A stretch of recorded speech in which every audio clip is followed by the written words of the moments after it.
여러분의 구독은 영상을 제작하는 데 큰 힘이 됩니다. 영상을 보시기 전에 구독과 좋아요 꼭 부탁드리겠습니다. 아울러 회원이 되시기를 원하시는 분들은 유튜브 채널 홈피 구독 옆에 있는 가입 버튼을 눌러주시기 바랍니다.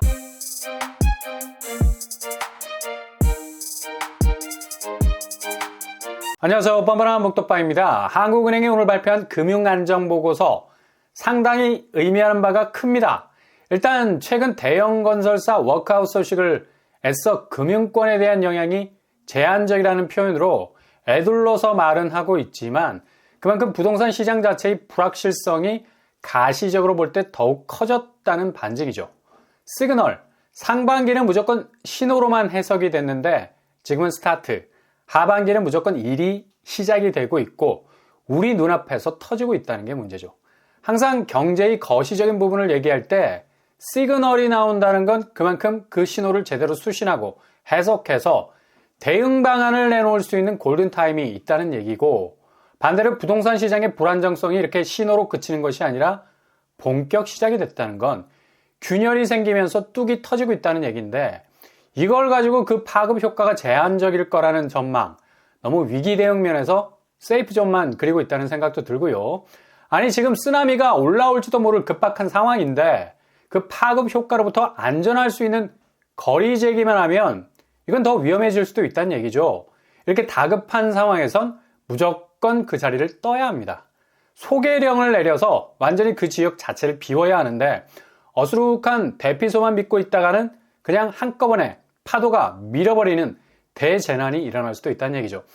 아무튼 대형 건설사의 워크아웃은 상당 부분 2024년도 부동산 시장의 중심축을 흔들 수 있는 상징적인 사건이었고요.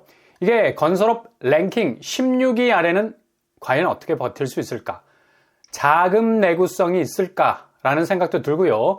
이런 의미에서 오늘 한국은행에서 내놓은 금융통화 안정보고서는 많은 걸 시사해주고 있죠.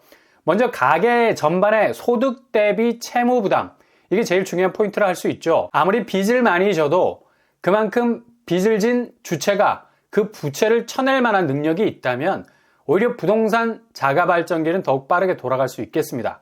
그러나 채무 부담을 견디지 못하게 된다면 이건 그냥 모든 부채 자체가 폭탄이 되어버린다는 얘기인데, 헬스장에서 바벨을 들어도 스스로의 힘으로 밀어낼 수 있는 힘을 기반으로 해서 올리고 내리고를 한다면 조각 근육이 붙겠지만 이게 안 돼.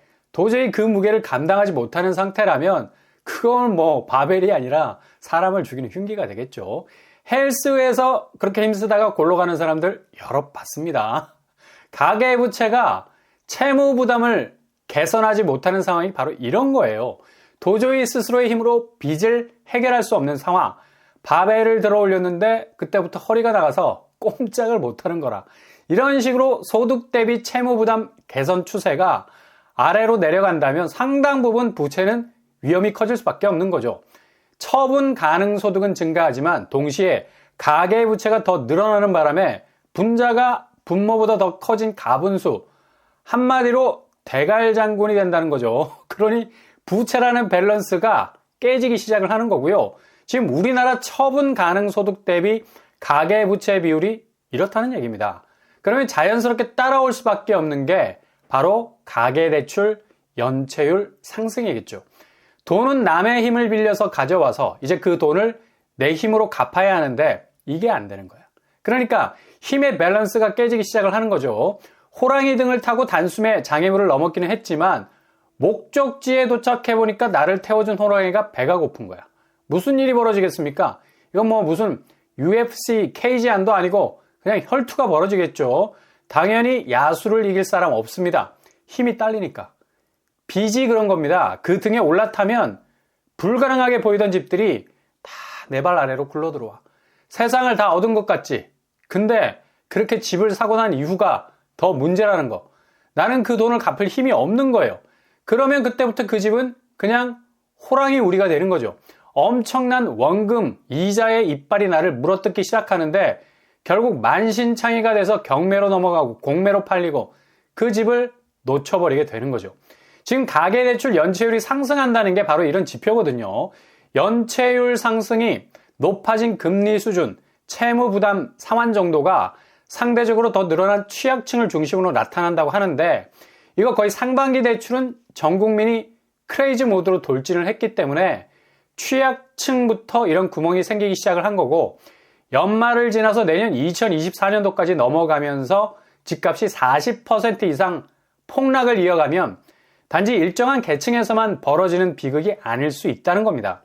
전반적인 계층으로 확대가 돼서 연체율은 거의 급속도로 고속 엘리베이터를 타고 올라가게 될 가능성 아주 높습니다. 오늘 보고서에서도 지금 주택 매매 가격이 상승세가 눈에 띄게 둔화하고 있다는 걸 보여주고 있죠. 원인으로는 대출금리 상승과 가계대출 관리 강화, 하방 압력이 작용했다고 하는데, 일단 이건 액면으로 보이는 가격주택 하락의 원인이고, 근본적으로는 연체율과 뗄래야 뗄 수 없는 개인소득 감소 부분이 기저의 가장 중요한 주택 가격 하락의 원인일 수 있죠. 일단 경기 지표가 성장률이 1.4% 간당간당한 상황에서 개인소득이 대폭 줄 수밖에 없는 마당에 누가 무리해서 집을 사려 하겠습니까? 상반기 조금은 누그러졌던 집값이 다시 오르기 시작하면서 그냥 집값은 또 다른 넘사벽을 세웠는데, 당연히 부동산부터 포기할 수밖에 없는 거죠. 그러니 결혼 기피 현상, 출산율 내리꽂히고, 이젠 부동산 수요 DNA가 완전히 바뀌고 있는 시점이라서 더 이상 1인 가구 단독 세대가 무리해서 집을 달팽이처럼 떠안고 갈 이유도 없어진 겁니다. 그러니 시장은 거래량이 한산해질 수밖에 없는 거고, 매매 시장의 거래 절벽은 노르웨이 피오르드처럼 더욱 날카롭게 깎여 나갈 겁니다. 이젠 상승세 둔화라는 표현이 어색할 정도로 내년부터는 거의 끝을 모를 하락세로 진입하게 될 가능성 아주 많다는 거죠. 그래서 이제부터는 거의 부채 문제는 포화 상태다. 앞으로 자금으로 땡겨서 쓸 사람도 이젠 한정이 돼 있고, 게다가 그렇게 무한정 땡겨 쓰다가는 결국 어떤 파국을 맞을지 하도 귀에 못이 박히도록 들어서 어느 정도 주춤할 수는 있겠으나 여전히 가계부채 수준은 1,800조를 넘어가는 수위에 다다르고 있습니다. 전세보증금까지 합치면 3,000조까지 이르게 되는 빚규모, 더 이상 몸짓을 불리기가 어려울 수도 있습니다. 그러나 정책 모기지가 다시 가동이 되면 포화 상태를 상당 부분 거의 극악으로까지 밀어붙일 수 있는, 뭔가 급하게 끼워 넣을 수 있는 공간까지도 없어져 버리는, 너무 바지가 꽉 끼면 지하철 좌석에 앉으려다가 북 하고 가로로 찢어져 버립니다. 마지막 살점을 담아내지 못해서 그냥 살이 바지 밖으로 터져 나오는 거예요. 지금 우리 부채 문제가 그렇다는 거죠. 당장 다음 달부터 시작되는 신생아 대출 9억 원 집에 대해서 5억까지 대출을 해준다고 하잖아요. 실제 9억 집을 구입하기 위해서 2억만 있어도 가능합니다. 이거에 솔깃하지 않을 신혼부부 어디 있겠습니까? 심지어 신생아 특례 대출 전세도 해줍니다. 금리가 상당히 저리로 돼 있죠. 이렇게 정책 모기지가 또 한 번 가세하게 되면 빚규모는 찢어질 바지가 남아있지 않을 정도로 북북 소리를 내가면서 여기저기 대출 혼조세를 야기할 수 있는 가능성 충분히 있다는 얘기죠. 물론 이런 대출을 꼭 받아야 하는 신혼부부에게는 아주 좋은 기회일 수 있겠으나, 다시 진격 앞으로 대출 말머리를 무조건 직진으로 돌릴 수도 있는 계기가 될 수도 있다는 얘기죠. 지금 주요국 GDP 대비 기업 가계부채 비율을 보면 한국이 둘 다 동메달권 안에 들어가는 걸 볼 수가 있죠. 아니 무슨 올림픽도 아니고 이런 건 메달권 안에 들 필요가 없잖아. 근데 중요한 건 한국이 기업 부채, 가계 부채를 합하면 중국보다 훨씬 부채 규모가 커진다는 거죠. 이거 상당히 의미가 있습니다. 지금 중국 흔들리는 거 보세요. 정신없는 사시나무처럼 떨고 있잖아. 부동산부터 터지기 시작하면서 경제 체력이 급격하게 사그라들기 시작하고 디플레 늪에 빠져서 허우적대고 있는데, 문제는 우리가 중국보다 경제 체력이 더 안 좋다는 얘기고요. 구조조정이 정말 절실할 때 중국은 그냥 단칼에 물을 자르듯이 특유의 정리 작업을 했었던 거고, 지금 우리는 겨우 시작할까 말까 간을 보고 있는 분위기고, 오늘 한국은행이 내놓은 보고서에서도 기업 대출은 연체율 상승, 가계대출과 동반해서 찍고 있는 걸 볼 수가 있죠. 그만큼 부동산 업종을 중심으로 과도하게 몰려있는 자금들이 생산성이라는 수익 창출에 날개를 달지 못하고 계속해서 추락을 하고 있으니까 당연히 수익성이 날로 악화될 수밖에 없는 거고, 자금 경색이라는 게 발생하게 되는 건 그만큼 기업 자체의 역량이 소진되어 가고 있다는 건데, 무슨 재주로 돈줄이 끊어진 기업이 시장에서 살아날 수 있겠습니까? 그러니 연체율이 급증할 수밖에 없는 거고, 도표가 아주 심플하게 포인트를 찝어주고 있잖아. 쌍꺼풀 생기겠다. 쌍꺼풀 생기겠어. 너무 찝어가지고. 단기적 금융불안, 소폭 상승, 가계 채무 상환 부담, 소폭 증가, 연체율 상승, 그리고 기업 수익성, 이자 지급 능력 악화, 기업 대출 연체율 상승, 이 모든 지표가 하나를 찍고 있는데 그게 바로 부동산이라는 얘기입니다. 비은행 기업 대출 중에 건설업, 부동산업이 차지하는 비중이 올해 3분기 말 기준으로 47% 수준, 은행의 24% 2배를 뛰어넘는 수위를 가지고 있다는 거죠. 이렇게 부동산업이라는 특정 업종에 대출이 쏠리는 건 자금의 한계 생산성 낮추는 거고 예금 취급 기간 건전성을 해치는 위험이 있을 수 있다는 사실을 지적하고 있는 건데 결국 우리도 중국하고 똑같은 전철을 밟고 있지 않나 생각해 봐야 된다는 얘기죠. 그냥 부동산 자산 시장에 몰빵한 자산들이 부동산 변동성에 휘둘릴 수밖에 없는 불안정성에 기반한 취약한 부채 위의 신기루 같은 자산 시장. 이 부동산 시장은 이렇게 내년도가 되면 종말을 구할 수도 있을 엄청난 변동성의 위기 앞에 서게 될 가능성 높다는 얘기죠. 그래서 지금 제일 필요한 건 무조건 집값이 낮아져야 한다는 거. 지금 궤적대로 그대로 놔두면 된다는 거예요. 전체적으로 집값이 거품이 빠지고 있는 상황인데 이런 패러다임의 전환이 오지 않으면 그냥 부동산 시장은 끝까지 극으로 쌓아 올린 모래성 가장 꼭대기에서 한 번에 무너질 수 있는 위기가 올 수 있다는 얘기예요. 자, 이런 상징적인 부동산의 아이콘이 바로 헬리오시티죠. 이번 거래에서 아주 극적인 거래가 나왔습니다. 12월 15일자 거래 19억을 찍었습니다. 직전 거래가 대비 20억 7천에서 무려 1억 7천 13일 만에 하락을 했습니다. 어마무시한 거래죠. 11월 28일에 나왔던 거래가 17억 7천이었는데 이거는 1층 거래, 그러니까 저층 거래여서 별 주목을 받지 못했었는데 이번에는 18층 거래가 나온 겁니다. 무려 일주일 상간에 1억 7천, 2억 가까이 떨어진 거라 볼 수 있는데 아마 헬리오시티 집주인들 입장에선 상당히 충격이 클 겁니다. 최고가 대비 거의 5억 정도 가까이 떨어진 거고요. 지금 매물이 17억대로 나온 것들이 많이 있어요. 주로 저층 위주인데 이제 19억 선상에서 고층 거래까지 나왔으니까 로열층도 상당 부분 요동을 치게 될 겁니다. 기존 17억 선상까지 가는 데는 그리 오랜 시간이 걸리지 않을 것으로 보이고요.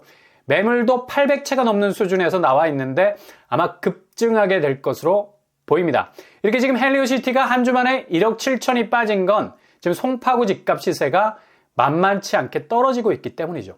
대체로 모든 송파구 아파트는 2주일 상간에 5억 이상이 빠지고 있어요. 올림픽 선수기자촌, 아시아 선수촌, 장미 1차, 헬리오시티, 잠실 L스를 비롯해서 대략 5억 가까이 빠지고 있다는 얘기죠.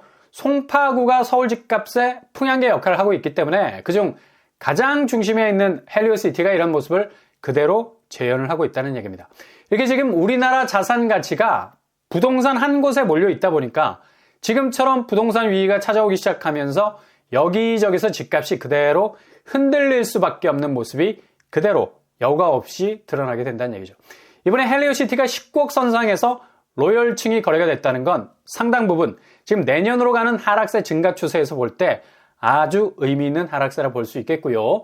본격적인 송파구 집값의 하락세는 그 속도가 빨라져서 서울 집값 전체를 얼려버릴 수 있는 가혹한 한파를 불러올 수 있는 정말 북극의 기운과 같은 역할을 할 수도 있을 겁니다. 목요일에 터진 헬리오시티 집값 참사 한 주 만에 2억 가까이 떨어진 모습은 지금 한국 부동산이 바람 앞에 촛불과 같은 상황을 그대로 보여주는 어찌 보면 아주 작은 단면이기도 하지만 전체의 위기를 아울러서 보여줄 수 있는 시작점이 될 수 있을 듯 해 보입니다.